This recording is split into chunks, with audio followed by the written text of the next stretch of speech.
Maintenant à regarder le programme qui suit.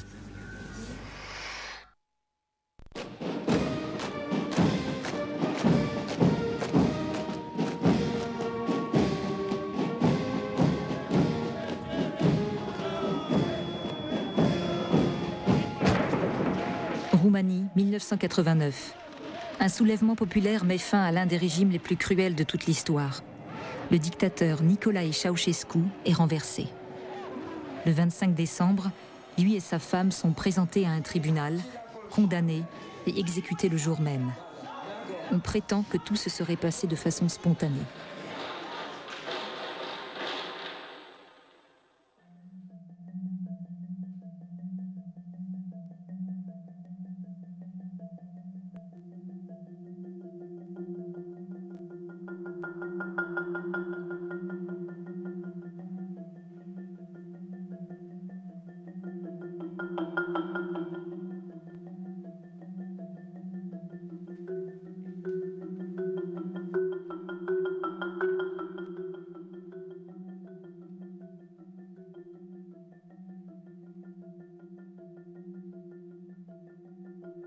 Plus d'1 millier de Roumains trouvera la mort lors des événements de décembre 1989.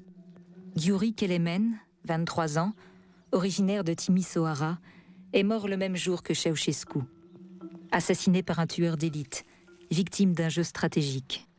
Le 25 tombait un lundi. C'était le jour de Noël. C'était le premier jour des vacances. La veille au soir, il avait décoré le sapin. Nous avions réparé son vélo. Le lendemain, je me suis levé à 9 h et je suis allé sur le balcon. Là, j'ai entendu tirer. J'ai aussitôt demandé où étaient les enfants. Ils étaient sortis.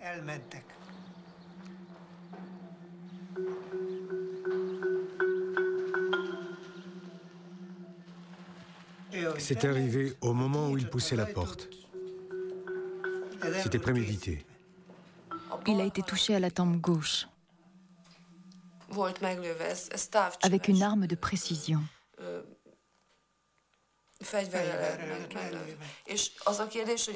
La question c'est, qui pouvait avoir une telle arme de précision? Ça ne pouvait pas être un soldat qui aurait tiré au hasard, ni quelqu'un d'inexpérimenté.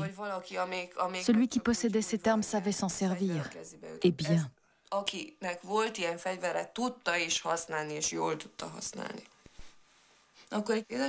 Mon père a été averti de l'accident et nous avons quitté tous les deux la faculté de médecine pour nous rendre à l'hôpital. Mais lorsque nous sommes arrivés, c'était trop tard.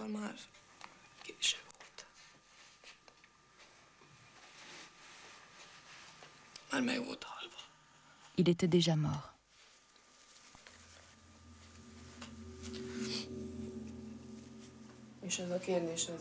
Et je continue à me demander pourquoi, mais pourquoi?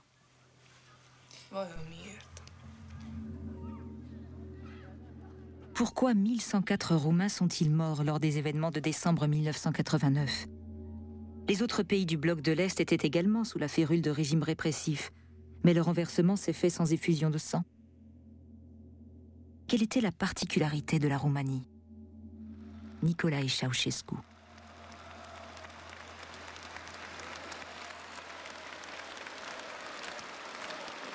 Dès son accession au pouvoir en 1965, Nicolae Ceausescu engage son pays dans la voie de l'indépendance. Il prend ses distances vis-à-vis de Moscou et oriente la Roumanie vers un communisme national. En politicien habile, il en appelle à la fierté nationale de ses concitoyens, ce qui lui vaut une popularité croissante.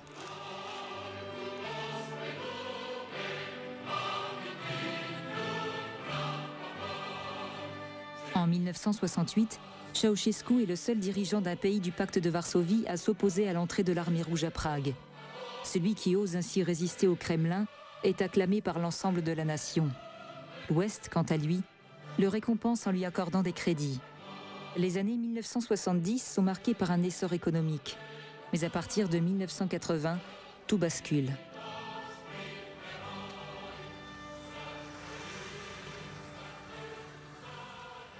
En opposant acharné à la perestroïka, Ceausescu refuse d'appliquer les réformes initiées par Gorbatchev, maintenant ainsi son pays à l'écart. Isolé de l'Est et de l'Ouest, il précipite son peuple dans la misère la plus noire.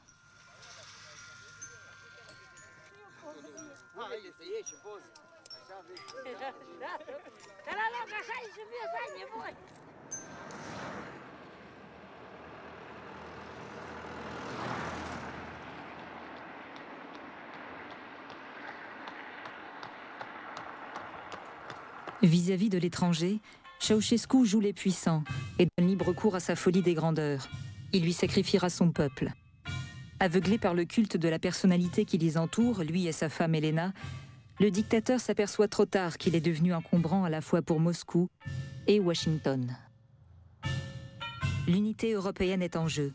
Elle est la condition sine qua non pour la réunification de l'Allemagne dans le cadre de l'OTAN et le but des États-Unis. À la fin de l'année 1989, Ceausescu est un obstacle gênant. Le temps presse. So that's why it was important to clear the way and to clean the road. C'est pourquoi il était important d'écarter les personnes qui auraient freiné et bloqué ce processus. Ceausescu était l'une d'entre elles.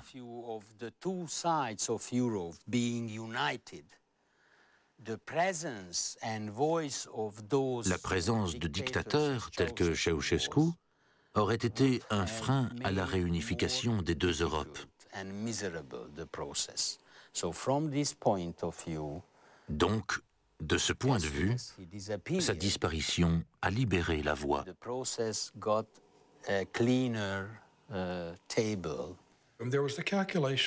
Nous estimions que si l'Amérique jouait un rôle fort en Europe, ce serait bénéfique, à tout point de vue,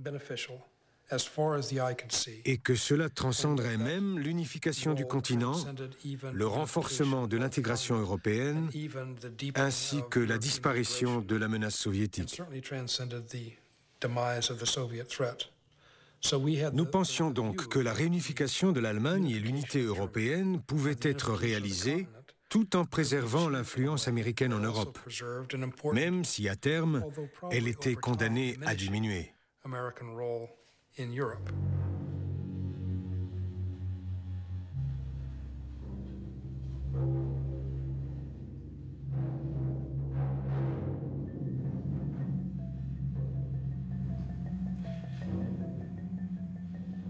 Comment on organise une révolution? Je crois que la première chose est de définir dans le pays indiqué les forces d'opposition. Il est indispensable de mener une puissante action de renseignement pour identifier les personnes qui ont suffisamment de crédibilité et d'impact pour arriver à déstabiliser la population contre le régime en place.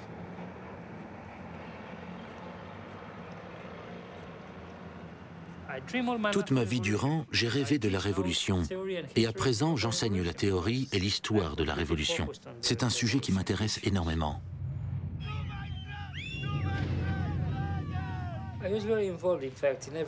J'étais très impliqué dans les événements de l'époque. Très impliqué.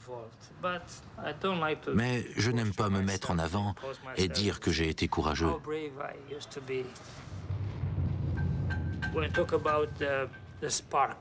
On parle souvent d'étincelles pour produire une situation révolutionnaire, comme à Timisoara ou à Bucarest, et pousser les masses dans la rue.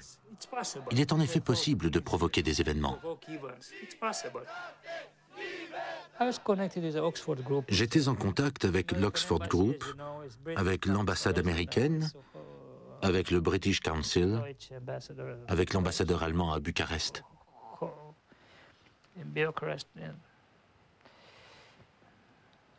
Vous voulez trop en savoir. Les opposants au régime trouvent à l'Ouest des oreilles attentives. Des agents des services secrets se faisant passer pour des diplomates repèrent, contactent et accompagnent les dissidents. Comme Doina Cornea, professeure d'université. À partir de 1982, j'ai été observée. Tout le monde qui envoyait des textes à l'Europe libre était surveillé. Et ensuite, lorsque j'ai commencé à être connue, alors c'était plus simple parce que c'est par les ambassades qui m'ont beaucoup aidée. Je n'avais pas le droit de le dire parce que ça aurait nécessité un conflit diplomatique, non?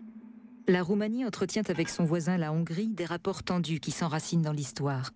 Principaux points de désaccord, les revendications territoriales concernant la Transylvanie et les droits de la minorité hongroise en Roumanie. Les services secrets occidentaux exploitent le conflit en organisant en réseau les opposants à Ceausescu, roumains et hongrois. La dissidente hongroise Enike Bolobash entretient alors d'étroits contacts avec de soi-disant diplomates, en réalité des agents de la CIA. Ces gens-là tenaient à ce qu'il n'y ait pas de groupe nationaliste. Ils voulaient rassembler tous ceux qui s'opposaient à Ceausescu et qui étaient pro-démocrates. Ils ont réussi à recruter des intellectuels roumains reconnus, des écrivains, des philosophes, des scientifiques. À cette époque, on rencontrait ces diplomates sous les ponts, à minuit, en secret. Ce petit réseau présent en Roumanie a réussi à faire germer quelque chose, à préparer un climat qui a contribué à favoriser la chute de Ceausescu.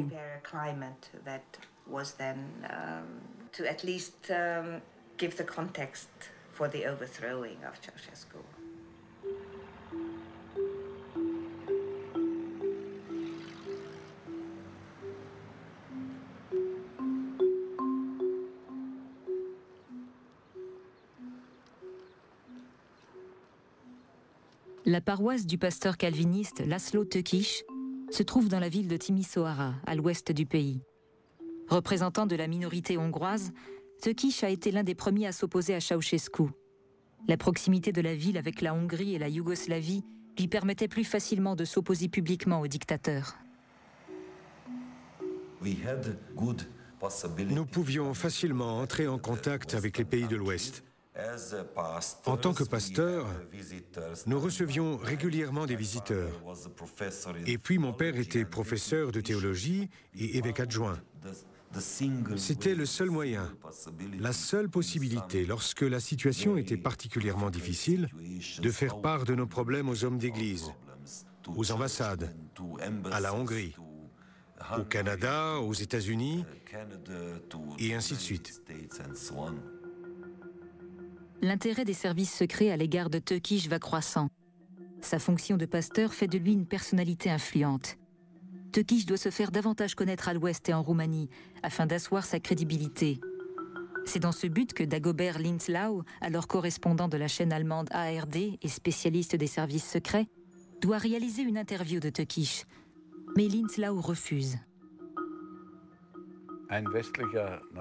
Un service de renseignement occidental était impliqué et j'ai de forts soupçons, des soupçons fondés, que le service de renseignement en question voulait de cette manière montrer aux dissidents roumains qu'il exerçait une influence sur des médias tels que nous et que nous leur servions de courroie de transmission.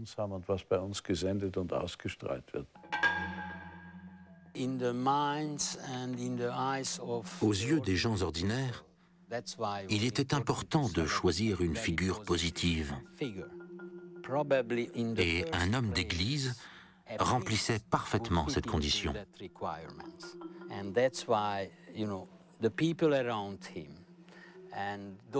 Les gens qui l'entouraient et ceux qui ont lancé ce processus ont fait une analyse très précise de la situation afin de déterminer qui serait en mesure d'obtenir immédiatement le soutien de l'ensemble de la société. À l'époque, c'était une bonne décision. New York, siège de la Hungarian Human Rights Foundation. C'est d'ici que dans les années 80, l'Américain Laszlo Amos, défenseur des droits des minorités hongroises, dirigera un réseau actif en Roumanie et en Hongrie et informera l'Occident des crimes perpétrés par Ceausescu. Nous recevions des informations quotidiennes très fiables. Ce réseau d'opposants a opéré jusqu'à la fin de 1989.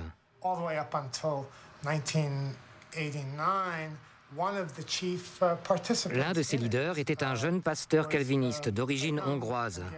le pasteur László Tőkés.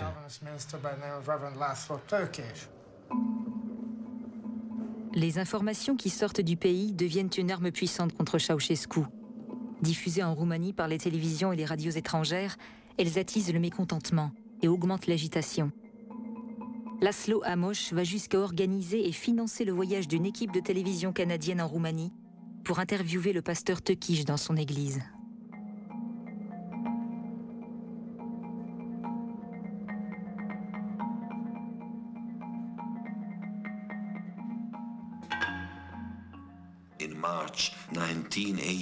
En mars 1989, j'ai réussi à donner en secret une interview à une équipe de télévision.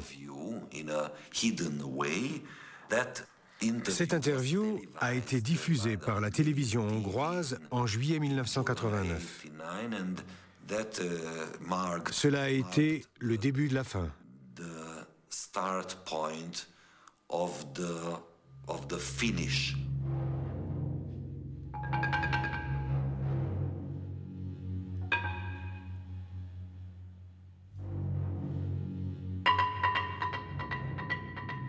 Deuxième point, il faut mener une puissante action d'information, de propagande, depuis l'extérieur, pour montrer que ce régime, d'une part, est haï de tout le monde, qu'il est au banc des nations, qu'il ne peut plus accéder au titre de nation libérale ou tout ce que vous voudrez, et montrer qu'il y a une légitimité dans les mouvements d'opposition qui vont apparaître.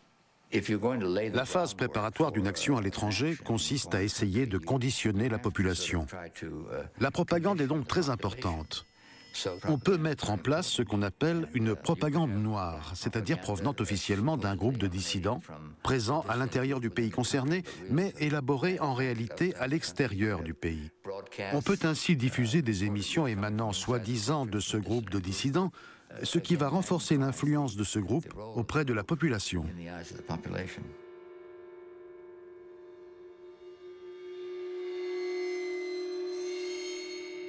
Au cours de la guerre froide, les radios occidentales, telles que Radio Europe Libre, la BBC ou la Deutsche Welle, remplacent la presse libre dans le bloc de l'Est, y compris en Roumanie.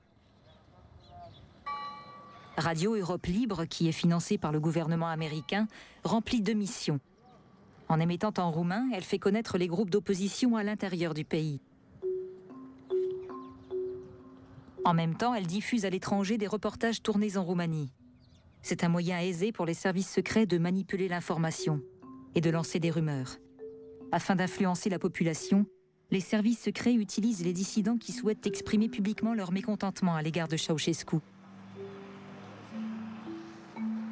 Quand la rumeur circule que le dictateur prévoit de faire raser 7000 villages roumains, Doina Cornea est la première à protester. J'ai eu un texte extrêmement important lorsque Ceausescu voulait démolir les villages. Et alors, la radio Europe Libre a annoncé qui veut signer le texte de Doina Cornea. C'était une bêtise extraordinaire.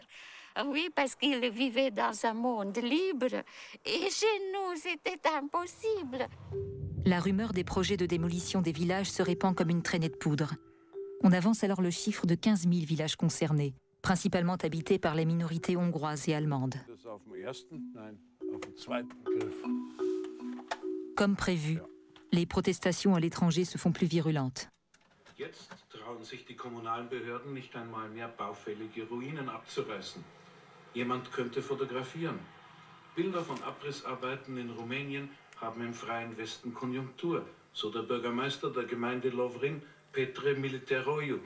Ce n'était pas ce que l'Occident imaginait. L'Occident aurait voulu faire croire que des villages entiers seraient démolis, victimes de ce que l'on appelait alors la politique du bulldozer. Mais ce n'était pas le cas. Par exemple, on racontait que Gottlob avait été complètement rasé.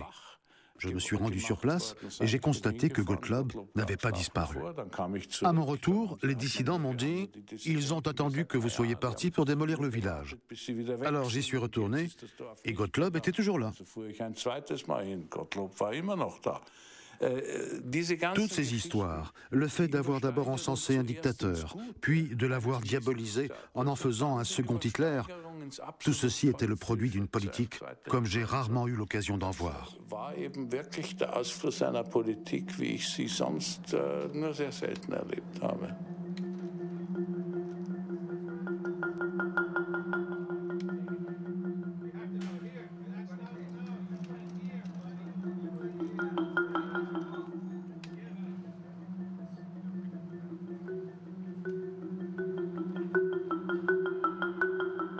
En Occident, l'image de Ceausescu se ternit.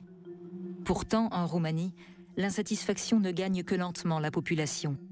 Et ceci malgré le fait que le dictateur est pris de folie de grandeur, seul objet de critiques de plus en plus vives de la part de l'étranger.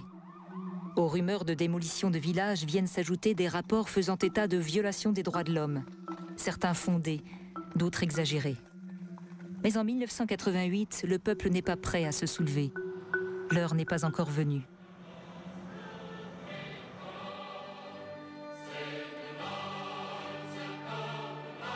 Ceausescu. Le temps n'était pourtant pas loin où les États-Unis voyaient en lui un allié au sein du bloc de l'Est et un partenaire commercial apprécié. Ils oubliaient alors que c'était un dictateur, mais ils s'en sont parfaitement souvenus après 1985, quand ils ont commencé à négocier ouvertement et directement avec Gorbatchev. Ils se sont soudain rendus compte que Ceausescu ne servait plus à rien et que c'était un dictateur sanguinaire. Ils ont découvert qu'il était en train de détruire la Roumanie.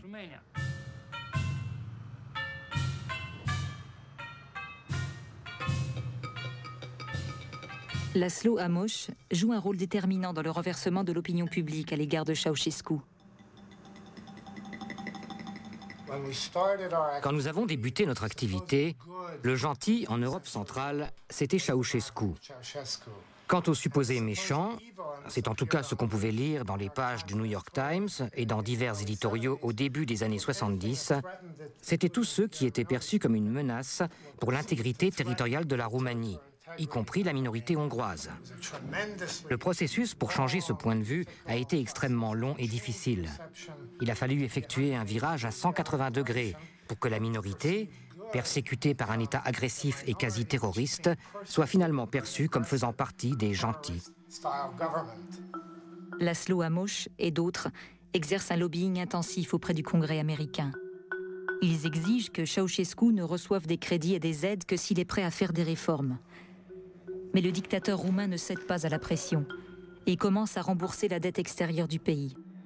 En avril 1989, la Roumanie n'a plus de dette et le peuple est exsangue.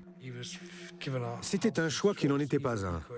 Soit il s'assurait davantage de prêts et de crédits occidentaux au prix de réformes internes, ce qui aurait mis fin à son régime, soit il remboursait ses dettes et aggravait du coup la situation économique du pays, ce qui pouvait également mettre fin à son régime.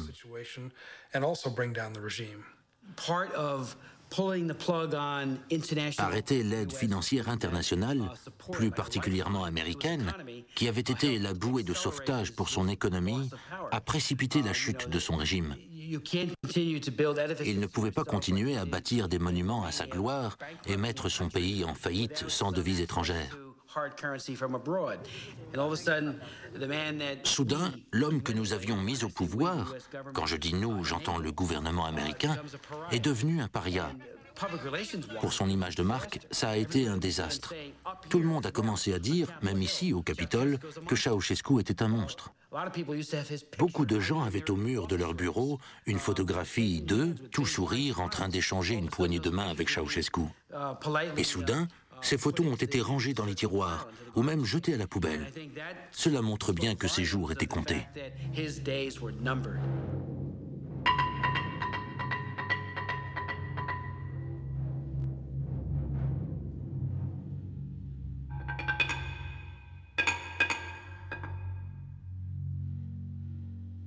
Le troisième point, c'est de préparer le futur chef de l'État, puisqu'il va falloir le remplacer. Il faut le préparer. Il faut qu'il arrive, je dirais, naturellement. C'est-à-dire qu'il doit être l'un des responsables d'un mouvement d'opposition, où il doit faire l'objet d'un consensus de la part des mouvements d'opposition. Il doit aussi être quelqu'un qui ne s'est pas contenté d'être en exil pendant 20 ans pour arriver dans les fourgons de l'étranger ou dans l'avion des services spéciaux qui va mener les premières opérations de déstabilisation. Il faut qu'il ait une crédibilité, parce que sinon, d'une part pour lui, ça sera très difficile d'apparaître, et ensuite, il ne pourra pas mettre en place un gouvernement crédible. Le palais présidentiel, autrefois résidence d'été du dictateur. C'est ici qu'Ion Iliescu exercera ses fonctions de président de la Roumanie. Il avait été un cadre du parti à la carrière prometteuse, jusqu'à ce qu'il critique le dictateur. Iliescu était connu de Washington bien avant la chute de Ceausescu. Iliescu était issu de l'opposition interne, et ils avaient déjà eu affaire à lui précédemment. Ils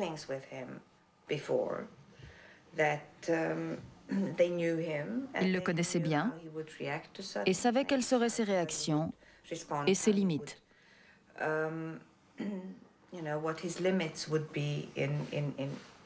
C'était une personne prévisible, et les Américains savaient qu'ils pouvaient travailler avec lui. J'ai entendu prononcer son nom pour la première fois au début des années 80. C'était sur les ondes de Radio Europe Libre. On le présentait comme un possible successeur à Ceausescu, une sorte de figure à la Dubček, un réformiste du communisme roumain. Radio Europe Libre avait diffusé un reportage sur moi. J'étais très surveillé par la Securitate. Mais malgré l'hostilité de Ceausescu à mon égard, ou peut-être justement à cause de cette hostilité, je suis devenu encore plus populaire.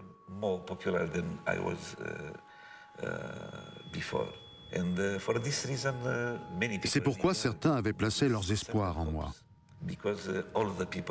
Tout le monde était mécontent de la détérioration de la situation du pays et des conditions de vie.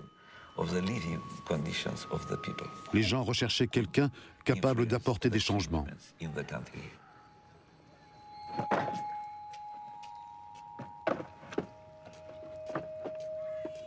Des amis de la CIA font à l'ancienne diplomate Enike Bolobash quelques confidences à mots couverts.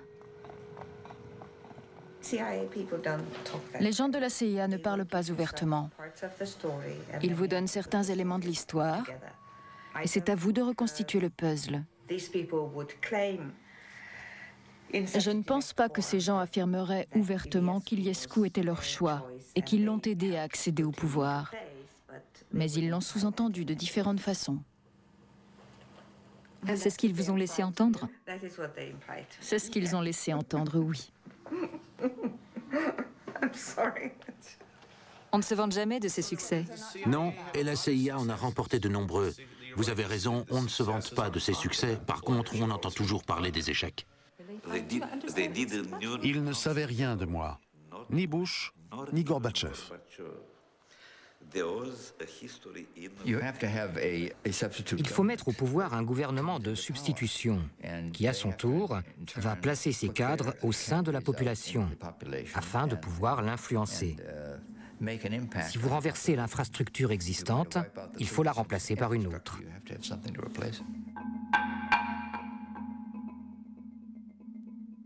Le but de Washington est la dissolution du bloc de l'Est et la fin de la guerre froide, pour son propre avantage. Dès mai 1989, le président Bush et ses conseillers saisissent la balle au bond. Les événements en Allemagne se précipitent. La réunification allemande devient alors une priorité et conditionne toutes les décisions. Mais François Mitterrand et Margaret Thatcher s'y opposent, posant comme préalable à celle-ci l'unification de l'Europe de l'Ouest et de l'Europe de l'Est.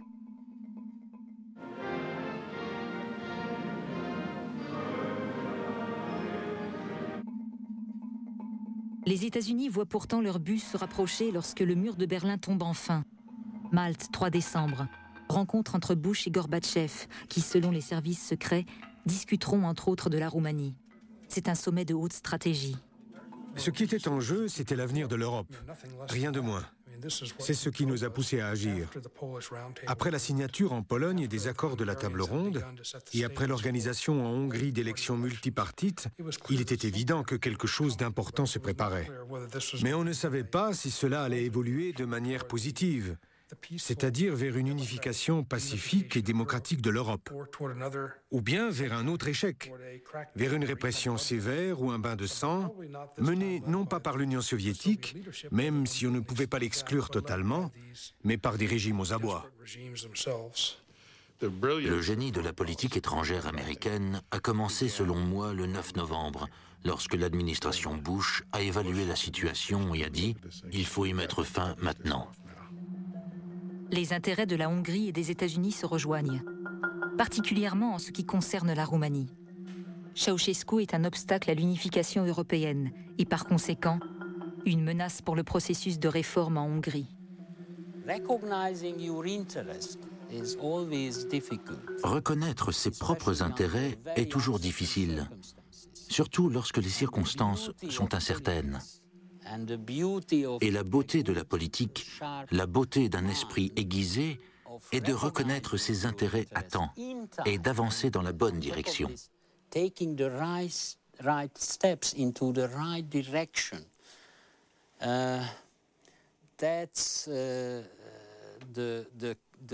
C'est l'essence même de la politique. Je suis heureux et fier d'avoir été en mesure d'analyser, d'évaluer la situation et d'avoir pris ces décisions-là.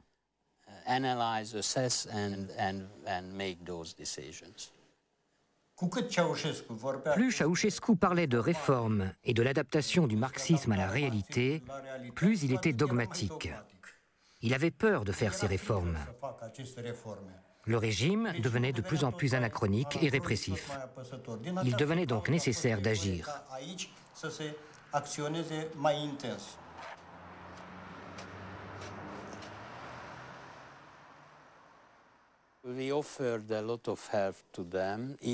Nous leur avons fourni une aide très importante, qui comprenait même des armes et des munitions. Nous avons essayé d'influencer les personnes clés. Dans différents départements et ministères, nous avons réussi à trouver des personnes capables d'aider les Roumains victimes du régime.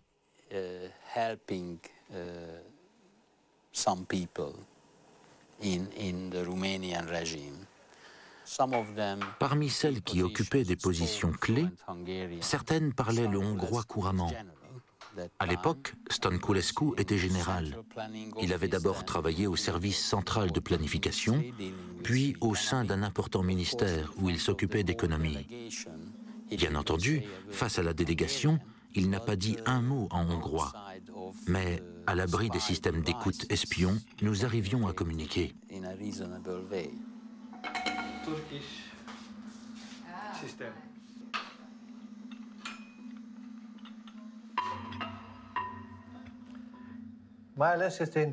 Le plus intéressant, c'est que je n'avais eu auparavant aucune relation avec un quelconque mouvement d'opposition à Ceausescu, pas plus qu'avec ceux qui occupaient des postes importants grâce à lui et qui avaient ensuite conspiré contre lui. J'étais un sympathisant de l'opposition, mais je n'avais pas de relation directe avec elle. Ma position dans l'armée ne me le permettait pas.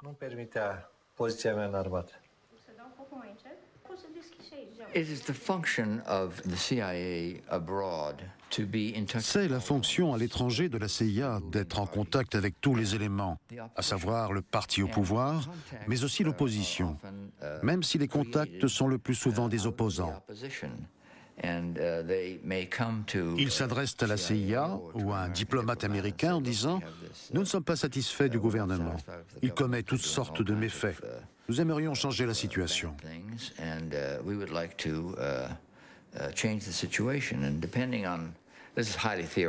Ce que je vais dire est très théorique, mais selon l'intérêt que Washington et ses alliés vont porter à cette demande, ils soutiendront secrètement ce groupe dissident ou non.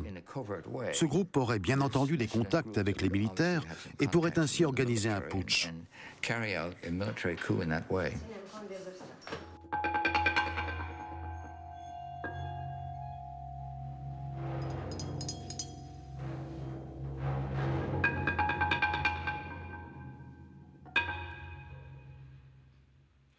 Il faut préparer les circonstances et éventuellement les fabriquer qui vont permettre de déclencher la révolution. Donc ces circonstances, elles peuvent être extrêmement variables. Et le service de renseignement va travailler sur des scénarios crédibilisant une action qui va intervenir et qui va être complètement artificielle. Alors, dans le cas de la Roumanie, je ne dis pas que la première manifestation de Timișoara était complètement artificielle, mais on a eu des opérations dans lesquelles les choses étaient totalement manipulées. Sur les ondes de Radio Europe Libre, Danout Gavra entend souvent parler de l'opposition menée par le pasteur Tăkis. Le 15 décembre, pour montrer sa solidarité avec l'homme d'église, il descend dans la rue. Ce mouvement a débuté comme une manifestation religieuse. Mais le soir venu, un jeune homme, qui est devenu entre-temps mon ami, a commencé à crier « À bas le communisme ! À bas Ceausescu !» Le 15 décembre, quand les manifestations ont commencé, 2 membres de l'ambassade américaine sont venus me voir pour se renseigner sur ma situation. Ils étaient devant notre église, mais ils n'ont pas été autorisés à entrer. D'aucuns allument l'étincelle de la révolte. Le 17 décembre, à Timișoara, des milliers de manifestants descendent dans la rue. Ici, devant la cathédrale, ou plus exactement derrière, nous nous sommes organisés. Ensuite, un homme avec une barbe blanche nous a dit quoi faire. Nous ne savions pas qui il était, mais il nous encourageait. À partir du pont Mial Vitazul, il a pris l'organisation en main.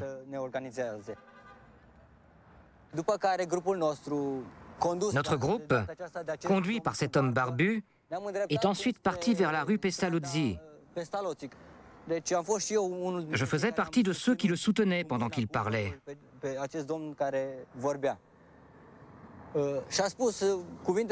Il disait « Mes frères, dans le centre, il y a des morts et des blessés. La moitié de gauche doit aller là-bas pour aider nos frères. » Au pont d'Etxebal, j'ai vu un groupe de soldats qui nous attendaient en position de tir.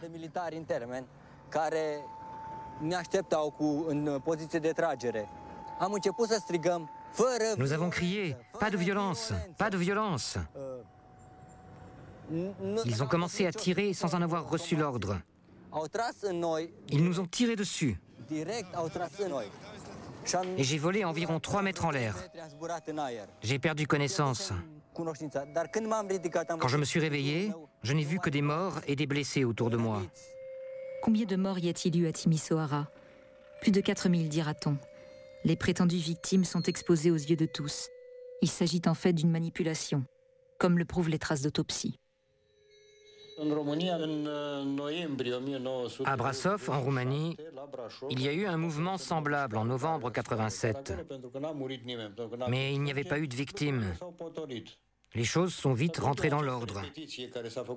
On en a donc tiré la conclusion que s'il n'y avait pas de mort, si le sang ne coulait pas, le peuple ne se révolterait pas. Das sind keine Opfer von der Revolution, diese Leute hier. Man sieht, wenn Sie sie anschauen, sind alle aufgeschnitten, nicht und alles. Wer hat die Leute getötet? Auch die Securitate? Nein, die sind gestorben und so allerlei Leute.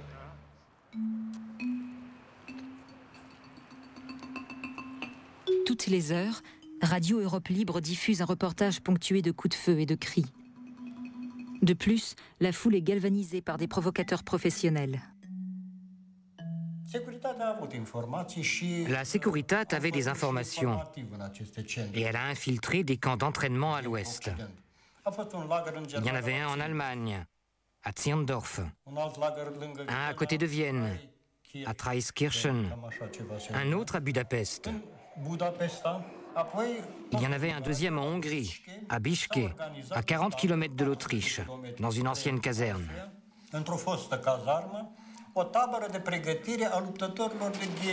On y entraînait des gens aux méthodes de guérilla.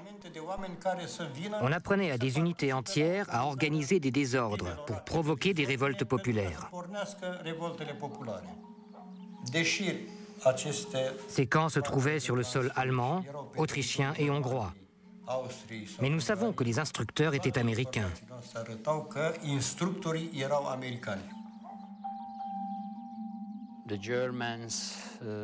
Les Allemands et les Américains en Autriche, dans le sud de l'Allemagne et dans d'autres pays, ont participé à cela et ont formé les personnes adéquates. Nous étions au courant de la situation et nous avons nous-mêmes été impliqués.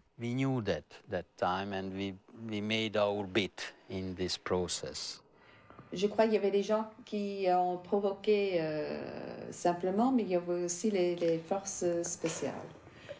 Vous êtes très bien informé, c'est ça qui est intéressant, parce que finalement les informations finissent toujours par ressortir.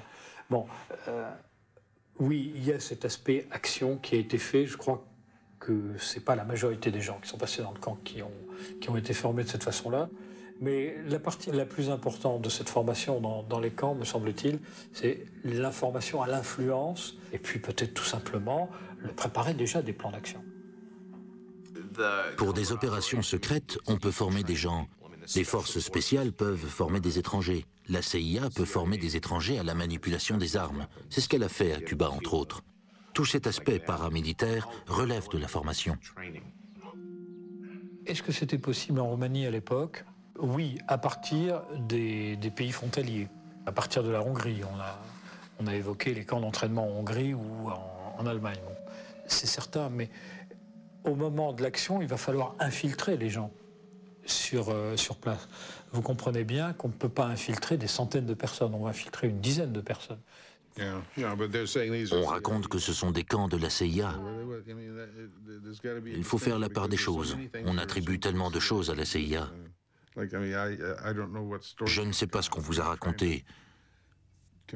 Je ne nie pas tout en bloc, mais je vous conseillerais d'être prudent. Soit la CIA opérait elle-même dans ces camps, soit elle formait des instructeurs. En réalité, vous dites à quelqu'un, ça c'est un M16. On met le chargeur de cette façon, on tire la culasse de cette façon, on tire comme ça et on tue quelqu'un comme ça. Ou voici comment on ajuste un détonateur sur un pain de plastique et comment on l'actionne.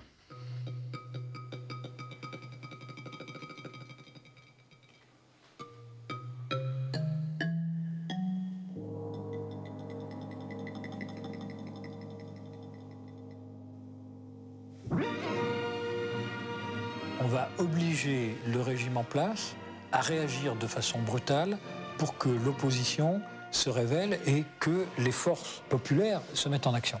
Et à ce moment-là, le pays voisin, ami, intervient pour des raisons humanitaires, pour des raisons de politique.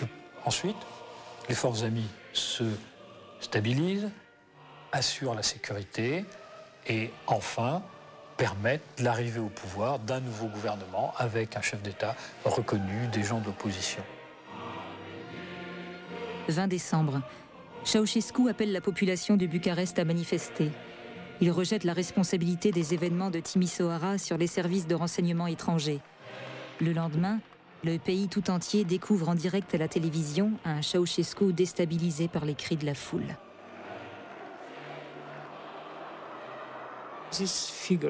La figure patriarcale qu'incarnait Ceausescu a été complètement anéantie après le massacre de Timișoara. Tout le monde savait que c'était un dictateur et qu'il avait du sang sur les mains. Son image a complètement changé. Il avait à présent l'image d'un tueur, d'un assassin. À partir du moment où il a commencé à tuer son peuple, c'en a été fini de lui. Organiser une manifestation de soutien relevait d'un très mauvais conseil. Ou peut-être était-ce l'œuvre d'un service de renseignement qui lui a dit « Rassemblez le peuple, montrez que vous êtes encore populaire ». Et il a accepté.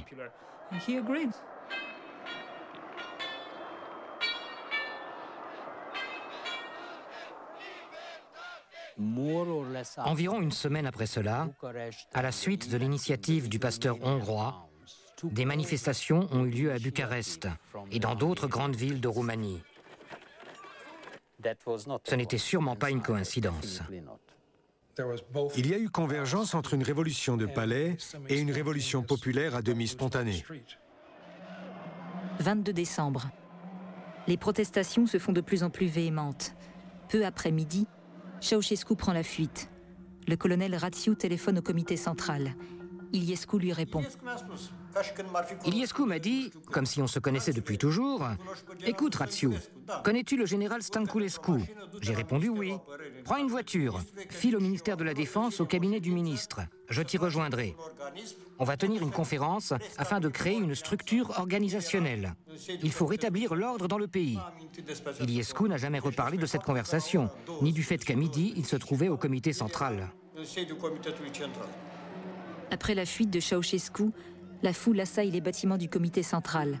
Une étape décisive, nécessaire au succès de la révolution. J'ai réussi à le convaincre de quitter les lieux. Je l'ai fait partir en hélicoptère. Quand il m'a ordonné de faire intervenir l'armée, j'ai donné l'ordre inverse. J'ai dit aux troupes de se retirer. Ces retards ont coûté cher en vies humaines. Mais en même temps, les gens ont vu que l'armée n'obéissait plus aux ordres de Ceausescu et ont commencé à crier « L'armée est avec nous ». À midi, le bâtiment était rempli de manifestants. À 17h, une demi-heure avant le discours d'Iliescu, le bâtiment fourmillait de gens de l'armée et de la Securitate. En quelques heures, nous avons perdu. La rue a perdu la révolution. Nous avons perdu la bataille.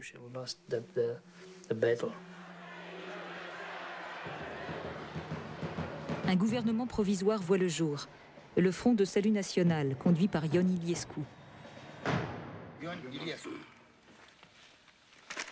Dragi cetățeni, am avut o zi plină și grea. Au moment où j'ai demandé à Iliescu de venir au ministère de la Défense, je ne savais absolument pas qu'il avait été désigné, soit de l'extérieur, soit de l'intérieur, pour renverser Ceausescu et prendre la relève. Je n'ai entendu parler de cela que plus tard. Acțiunile diversioniste, teroriste, criminale a grupelor de teroriști care vor să împiedice funcționarea noii puteri și să destabilizeze societatea noastră. Este o ultimă zvârcolire a acestei creații monstruoase a dictaturii antipopulare.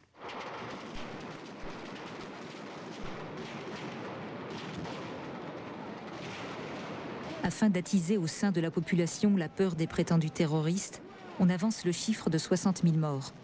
On en appelle à la population roumaine pour défendre la révolution contre les troupes fidèles à Ceausescu.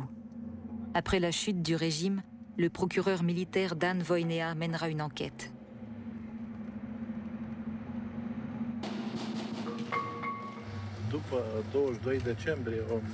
Après le 22 décembre 1989, il y a eu une manœuvre de diversion. Je m'explique. On a inventé des terroristes qui attaquaient soi-disant la population.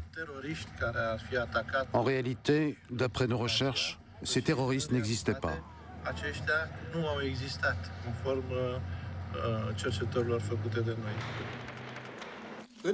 Bucarest, quand tout a commencé, la plus grande confusion régnait. L'armée avait commencé à distribuer des armes aux civils. De qui avait-elle reçu cet ordre, je l'ignore. On a ordonné d'occuper les hauteurs. Ainsi, les gens d'en haut croyaient que ceux d'en bas étaient les terroristes et inversement. Ils se sont donc entretués. Tant que la sécurité, au moment d'une révolution de ce genre, n'est pas complètement assurée, vous n'êtes pas certain que vous avez la population complètement en main. Ces tireurs isolés, ces snipers vont entretenir la terreur, vont maintenir la population dans un état d'esprit qui est celui de dire c'est le dictateur qui continue à intervenir, donc c'est la Securitate pour la Roumanie. Donc cette population va chercher à appuyer encore plus la révolution pour arriver à une libération complète et à une réalisation totale de l'élimination des dictateurs. Il faut entretenir une certaine insécurité jusqu'au moment où le nouveau gouvernement est en place.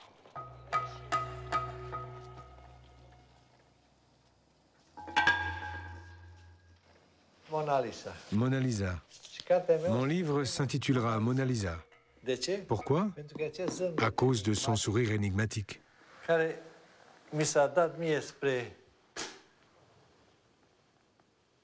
De moi aussi, on dit que je suis un homme énigmatique. Son rôle? Il a eu le rôle principal dans l'organisation du procès. Mon livre paraîtra en 2007. J'y dis beaucoup de choses que je ne peux pas dire encore. Il a convoqué le tribunal et il a organisé l'arrestation et l'exécution du dictateur et de sa femme.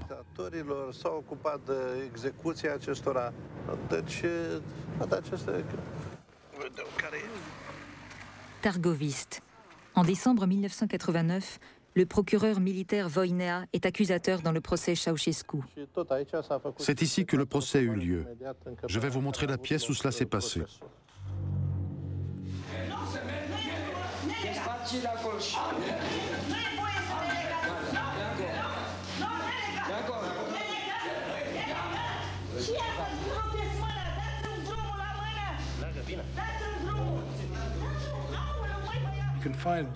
Vous entendrez différentes versions de l'histoire selon l'interlocuteur que vous aurez en face de vous.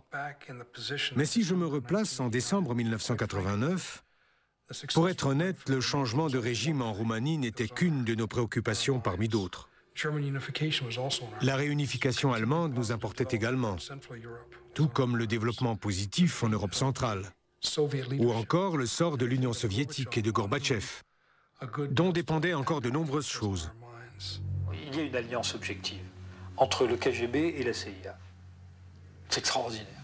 C'est extraordinaire de voir que ces deux services ennemis, et qui sont ennemis pour la vie, parce qu'ils ont été créés pour se battre l'un contre l'autre. Je sais qu'il y a eu de nombreuses discussions avec le gouvernement soviétique au sujet de la Roumanie. Notre point de vue sur la situation et nos intérêts n'étaient pas très différents. Vont s'allier en utilisant et en manipulant à la fois la population, les dissidents et les services de renseignement roumains pour faire tomber un dictateur qui est pratiquement le dernier rempart du communisme et de l'Union soviétique au moment où elle est en train d'échouer. Je ne ferai pas de commentaires sur les opérations des services de renseignement. Je dirais simplement que ce qui a motivé la politique américaine, c'est l'éventail de questions stratégiques dont nous avons discuté. Et ça, on peut le comprendre. On peut le comprendre. L'Union soviétique et l'Amérique ont intérêt à ce que Ceausescu disparaisse. Après le procès, ils ont été emmenés jusqu'à la porte de droite.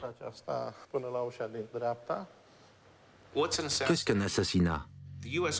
Le gouvernement américain, la CIA, le département d'État peuvent renverser des gouvernements s'ils le veulent. Aucune loi ne les en empêche. Par contre, ce que la CIA ne peut pas faire, c'est assassiner des gens, c'est-à-dire commanditer un meurtre. Mais c'est une définition très fluide. Ils ont été emmenés dans la cour et ont été exécutés contre ce mur par le peloton d'exécution. Mais si un service de renseignement ami commettait une tentative d'assassinat et la réussissait, ce serait permis. Oui.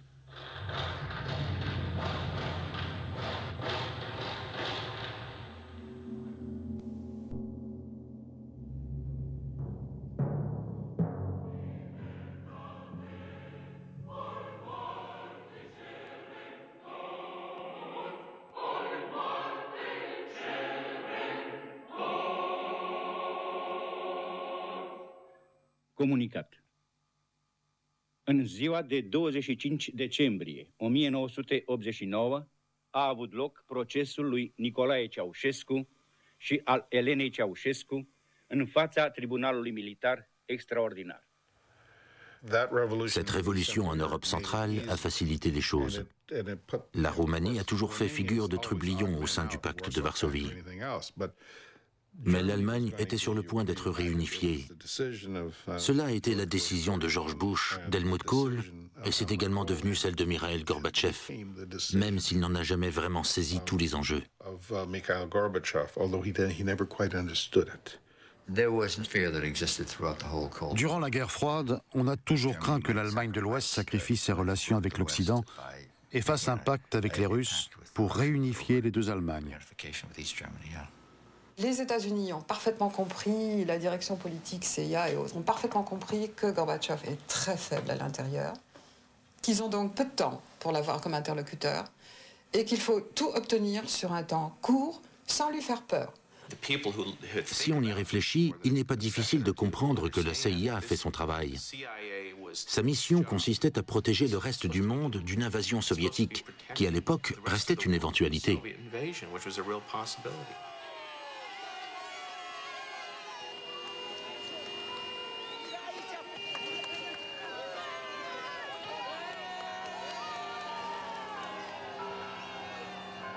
En ce qui concerne la Roumanie, les États-Unis ont suivi une stratégie à long terme. Mais quel était précisément leur but ?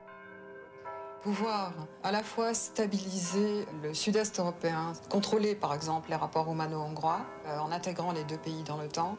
Le deuxième point, c'est de contrôler l'espace qui dépendait du contrôle soviétique et où maintenant sont présents en priorité les Américains. Et ce qu'il faut regarder, c'est l'affaire des pétroles de la Caspienne et de la réorganisation des oléoducs Asie centrale, Balkans. Les cartes intéressantes pour les États-Unis sont à ce moment-là la Roumanie, la Bulgarie.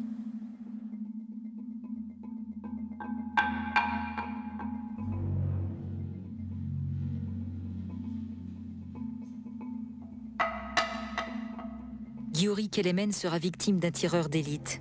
Comme des centaines d'autres, il meurt, alors que Ceausescu est sur le point d'être renversé. Pour quelle raison ?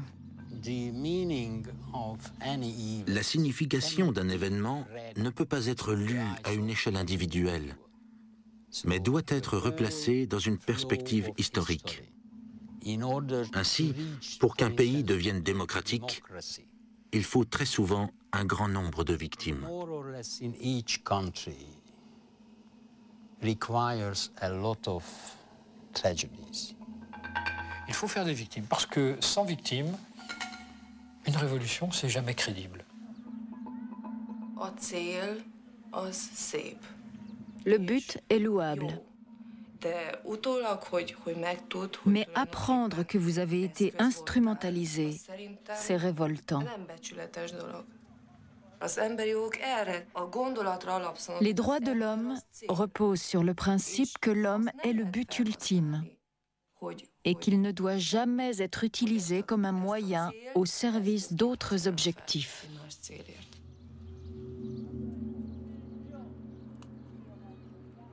C'est un peu la fatalité, mais en même temps, c'est dire que cette mort n'a pas été inutile, elle a servi à quelque chose, même si intellectuellement, l'ensemble des manipulations qui sont arrivées à cet acte sont moralement condamnables ou difficilement acceptables. C'est un événement qui a permis d'avancer dans l'approche vers la liberté, dans l'approche de la libération du peuple roumain. C'est la fin du bloc, c'est-à-dire la réunification de l'Allemagne, non pas une Allemagne neutre, comme l'aurait pu le supporter ou l'approuver Gorbatchev, mais une Allemagne dans les structures atlantiques, ce qui est véritablement la défaite soviétique. Il est facile de regarder en arrière et d'affirmer que cela ne pouvait se passer que de façon pacifique. Mais ce n'était pas ce que nous pensions à l'époque. D'abord, nous n'étions pas absolument certains des intentions de Gorbatchev, même si nous étions relativement confiants. Mais si les événements avaient mal tourné, il aurait pu être renversé par un putsch. Et le scénario, à partir de la moitié de 1989, aurait pu être très différent. Toutes ces choses étaient concomitantes. Et bien sûr, le jeu sur cet échiquier a influencé le jeu sur d'autres échiquiers. Les Américains n'ont pas joué au poker, là. Ils ont vraiment joué aux échecs avec les Russes. Et a priori, ils avaient les Blancs, puisqu'ils ont gagné.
Plus de 70 morts et un pays coupé en deux. Haïti est au bord du chaos. Nous avons passé une semaine avec les insurgés de Gonaïves la rebelle.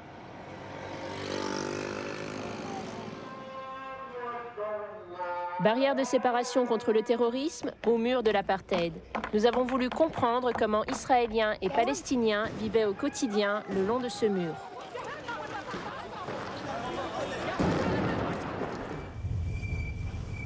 Images volées d'un pays interdit. Nos reporters ont réussi à filmer dans le dernier régime stalinien du monde, la Corée du Nord.